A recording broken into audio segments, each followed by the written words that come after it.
Terima kasih Anda masih bersama kami. Bagi Anda yang baru saja bergabung, kami hadirkan kembali 3 berita utama hari ini. Seorang perempuan tergeletak di tengah Jalan DI Panjaitan, Kota Palembang. Diduga perempuan itu menjadi korban tabrak lari. Kejaksaan Tinggi Sumatera Selatan menetapkan 3 pegawai pajak sebagai tersangka korupsi.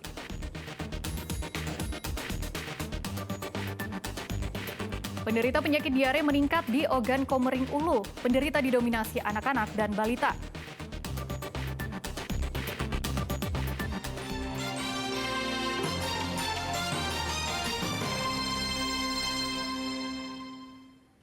Selama musim kemarau panjang, penderita penyakit diare di Ogan Komering Ulu mengalami peningkatan.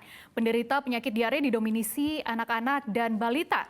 Dinas Kesehatan Oku meminta warga menjaga pola hidup sehat dan bersih.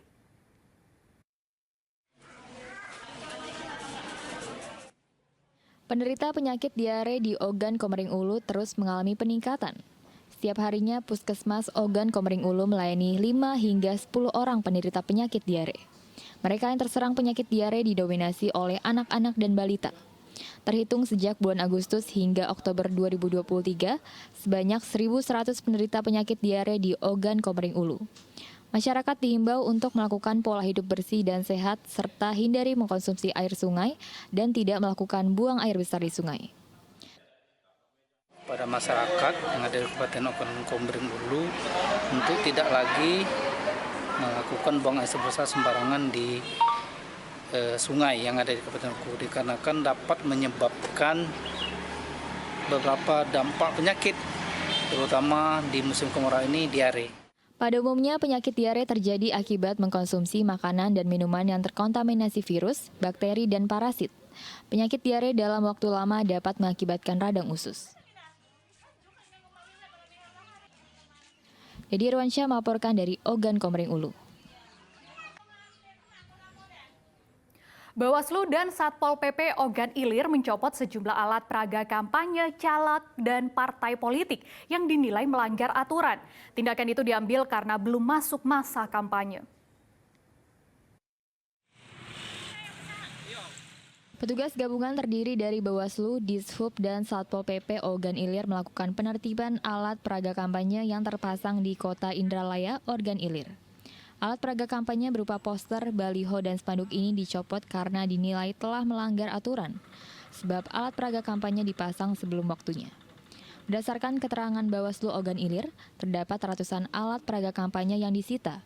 Sebelumnya, partai politik maupun caleg telah diberi waktu untuk menurunkan sendiri, namun tidak dilakukan.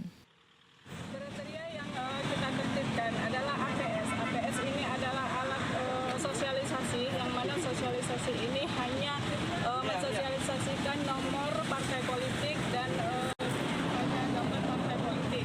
Terkait dengan APK, APS yang sudah dipasang banyak unsurnya pada menuju ke APK, alat peraga kampanye, yang mana di situ ada poin-poinnya, yaitu yang pertama untuk ada nomor urut, ada tanda coblos, dan ada unsur ajakan.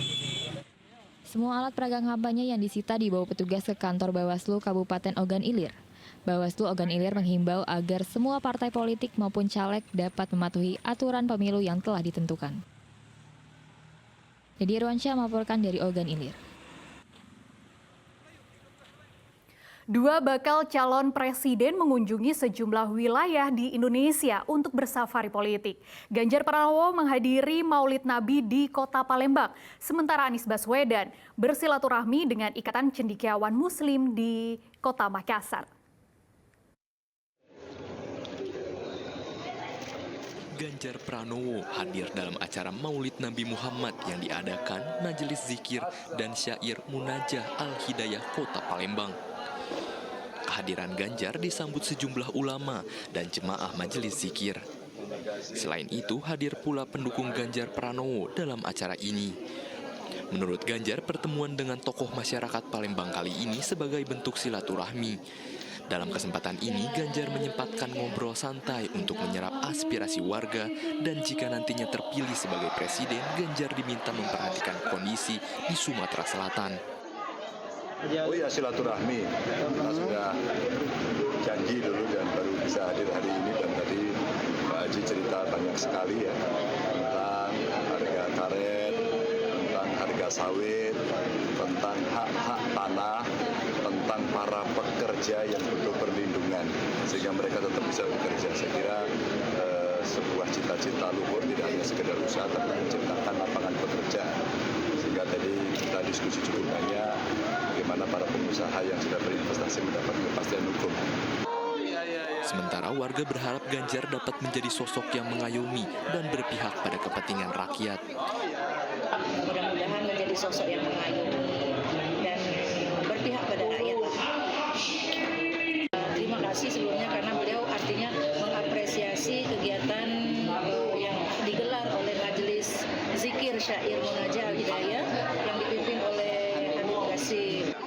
Kehadiran Ganjar Pranowo di acara ini mendapat sambutan antusias sembari foto bersama dengan jamaah majelis. Setelah menghadiri peringatan Maulid Nabi, Ganjar juga akan melanjutkan kunjungannya di tempat lain. Sementara itu, bakal calon Presiden Anies Baswedan dari Koalisi Perubahan ke Kota Makassar, Sulawesi Selatan, menghadiri silaturahmi kerja nasional Ikatan Cendekiawan Muslim Indonesia pada Minggu sore. Anies dalam pemaparannya menyoroti pemerataan ekonomi dan pembangunan. Di gelaran silaturahmi kerja nasional Silankas ICMI, bakal cawapres Anies Baswedan memaparkan ide dan visi misinya. Anies mengatakan bahwa paradigma terpenting dalam pembangunan tidak hanya menitik beratkan pada sektoral, melainkan juga cakupan teritorial, sehingga pembangunan bisa merata sesuai dengan kebutuhan. Tapi kata kunci yang selalu kami sampaikan adalah soal keadilan. Keadilan ini adalah prinsip dasar agar persatuan Indonesia betul-betul bisa terjaga. Menjaga persatuan dengan memberikan kesetaraan kesempatan kepada semua, di mana perekonomian kita menjadi satu perekonomian, satu kemakmuran dengan kesetaraan kesempatan. Anies juga mengajak kepada seluruh hadirin agar bersama mengubah kawasan yang tertinggal jauh untuk mengejar kemajuan dengan menggunakan potensi di daerah. Dedi Irwansyah Raisa Habu melaporkan dari Kota Palembang dan Kota Makassar. Komisi Pemilihan Umum Sumatera Selatan mulai mendistribusikan logistik pemilu 2024. Namun masih ada sejumlah daerah yang belum menerima sama sekali logistik pemilu 2024. Meski begitu, KPI Provinsi optimis logistik pemilu akan terdistribusi tepat waktu. Sejumlah logistik pemilu 2024 telah didistribusikan oleh Komisi Pemilihan Umum Sumatera Selatan ke sejumlah kabupaten kota di Sumatera Selatan. Logistik pemilu 2024 berupa bilik suara dan kotak suara. Namun dari 17 KPU kabupaten kota di Sumatera Selatan, hanya KPU Kota Pagar Alam yang belum menerima logistik pemilu 2024. Menyikapi permasalahan ini, KPU Sumatera Selatan akan terus berkoordinasi dengan pihak produsen. Meski demikian, KPU Sumatera Selatan optimis logistik pemilu akan terdistribusi dengan tepat waktu, mengingat waktu masih cukup panjang untuk menyelesaikan permasalahan tersebut. Jadi ada beberapa kabupaten yang sudah lengkap ya, menerima kotak dan bilik. Tapi ada beberapa kabupaten juga yang baru menerima kotak saja atau bilik saja. Dan untuk kabupaten kota yang sama sekali belum ya menerima itu, salah satunya Pagar Alam. Nah, jadi kita tetap melakukan koordinasi, waktunya masih panjang dan kami yakinkan, kami pastikan bahwa pihak rekanan kami akan menyelesaikan tugas itu sesuai dengan jadwal. Sampai saat ini, KPU Sumatera Selatan sudah menerima 129.925 buah kotak suara, sedangkan untuk bilik suara berjumlah 103.940 bilik suara. Nantinya di setiap TPS akan ada 5 kotak suara, yakni kotak suara untuk Presiden dan Wakil Presiden, DPR RI, DPD RI, DPRD Provinsi, dan DPRD Kabupaten Kota. Dedi Irwansyah melaporkan dari Kota Palembang.